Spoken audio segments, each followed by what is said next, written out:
On the 30th of April 1945, resistance in the Bavarian capital Munich had come to an end, with US forces reaching the Königsplatz, the famous central square, flanked by museums and a monumental arch.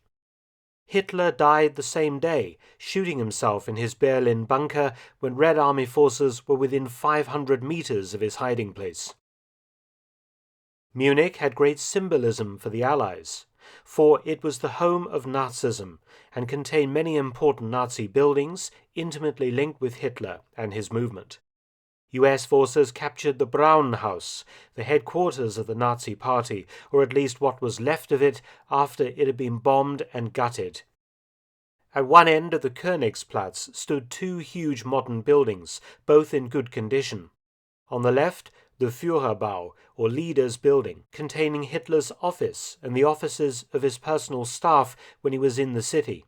To the right, the Verwaltungsbau, or Administration Building, the two connected by an underground tunnel from extensive air raid bunkers. Everything was in a mess, the cellars packed with art treasures and Nazi relics that had been looted by locals just before the Americans reached them. Exploring further, the Americans found two classical-style temple-like structures, one each beside the Führerbau and Verwaltungsbau. Climbing up the limestone steps of one of them, the GIs were greeted by a strange sight. The floor was sunken down, and in the space lay huge metal sarcophagi, 8 to each temple, each sarcophagus embellished with Nazi symbols and names. What were these temples, and who were the people buried with such evident care and splendor within them? The answer was the reason why Munich had become the birthplace and center of Nazism. The two buildings were called Ehrentempel, or honor temples, and the 16 bodies interred within them were the 16 so-called martyrs of the 1923 Beer Hall Putsch, when Hitler had tried to seize Munich by staging an armed coup, the first stage in what he thought would be a successful march on Berlin. The Nazis in the Ehrentempels were the party members who had been shot and killed by Bavarian police and troops during an exchange of gunfire near the Feldherrnhalle, the large Royal Bavarian Army memorial in the city centre. I'm going to make a more extensive video dealing with the Beer Hall Putsch in the future, but suffice it to say, by late 1923, Hitler's NSDAP had grown large and powerful enough that Hitler decided to stage a coup against the Bavarian government. If he could take Munich and Bavaria, he reasoned that he could also take Berlin and Germany, aping his then political hero Benito Mussolini, who had famously marched on Rome the year before and been made Prime Minister of Italy. Hitler's putsch failed to gain the support of important political leaders in Munich, and in a desperate show of force, Hitler and 2,000 of his followers had staged a march through the city centre, still hoping to elicit a more general revolt among the population. This had come to naught when his progress was blocked by armed Munich police and Weimar Republic soldiers, and in an exchange of gunfire 4 police had fallen dead, along with 16 Nazis. Hitler and most of the Nazi leadership were arrested and imprisoned. On his release in 1925, Hitler resolved to obtain power by legal means rather than by force, and in January 1933 duly became Chancellor of Germany.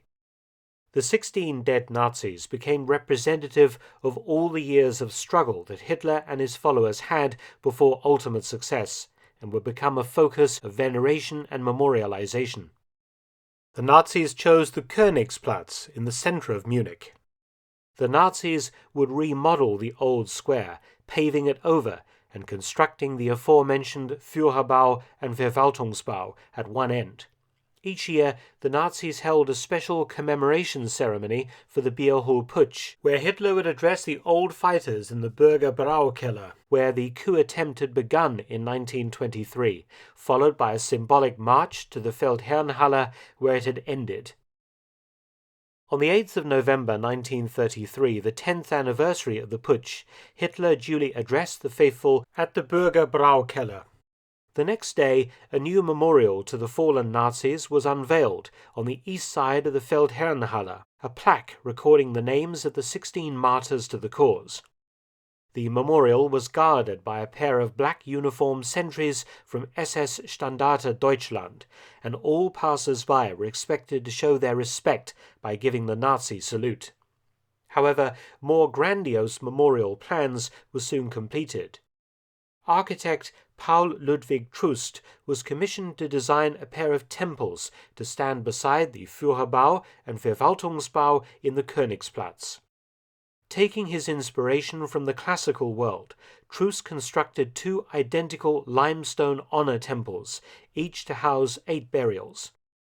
The 16 dead Nazis were exhumed from their resting places in city cemeteries, and each corpse placed inside a tin coffin. These coffins were then to be placed inside 16 huge black wrought iron sarcophagi in the temples. On the 8th of November 1935, the coffins were first transported to the Feldherrnhalle, draped in Nazi flags, where a ceremony was led by Hitler. Then, placed on special carriages, the coffins were borne to the Ehrentempels along a road lined with 400 columns, each topped by an eternal flame. Each wrought iron sarcophagus was embossed with the words "Der letzte Appell," or the last roll call, followed by the man's surname and the German word for here. Once again, each temple entrance was guarded by a pair of SS Standarte Deutschland armed sentries, and visitors were expected to observe certain rules. Nazi salutes had to be given on entering or leaving the temple. Men had to remove their headgear, and children had to be kept under control. On the 30th of April 1945, US soldiers examined the temples with astonishment. Some of the sarcophagus lids had been disturbed, and both temples had received some battle damage. For the time being, the temples were left alone. Obviously, buildings honoring Nazis would have no place in the post-war Germany. However, the Führerbau and Verwaltungsbau both survived the war relatively intact and found new uses after it. They survive to the present day. The Führerbau is now a music school, and the Verwaltungsbau a museum, administration building, and exhibition space. On the 5th of July 1945, the US occupation authorities ordered all 16 sarcophagi removed from the 2 temples. The human remains were returned to their families for burial or else cremated by the Americans if no one wanted them. The huge wrought iron sarcophagi and the tin coffins were recycled. The metal was given to the Munich tram company and used to help repair rail and electrical lines damaged by bombing and ground combat. The empty Ehrentempels stood for a further 18 months. In January 1947, the US occupation authorities decided that the Ehrentempels had to go, due to what they represented. Accordingly, the decision was taken to blow both buildings up. Then, workers removed all the rubble, and the depressed parts of the bases that once contained the sarcophagi were filled in with soil. Plants and trees were then allowed to overgrow both sites.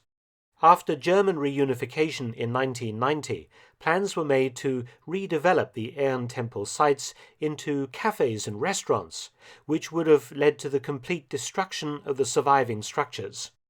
But nature prevented this from happening. Both sites had become official nature reserves, with rare biotope vegetation growing on the sites. Both ruins will remain as they are, legally protected from development. The ruins of the adjacent Braun House were removed by the Americans after the war. The site now houses a very modern building, a National Socialist Documentation Center, giving information about Munich under the Nazis and their crimes. And if you are wondering what became of the original Bierhall Putsch memorial at the Feldherrnhalle, that was unceremoniously pulled down on the 3rd of June 1945 and left broken in the street. Later, the pieces were taken away and disappeared into history. Thanks for watching. Please subscribe and share, and also visit my audiobook channel, War Stories with Mark Felton. You can also help to support both channels at PayPal and Patreon.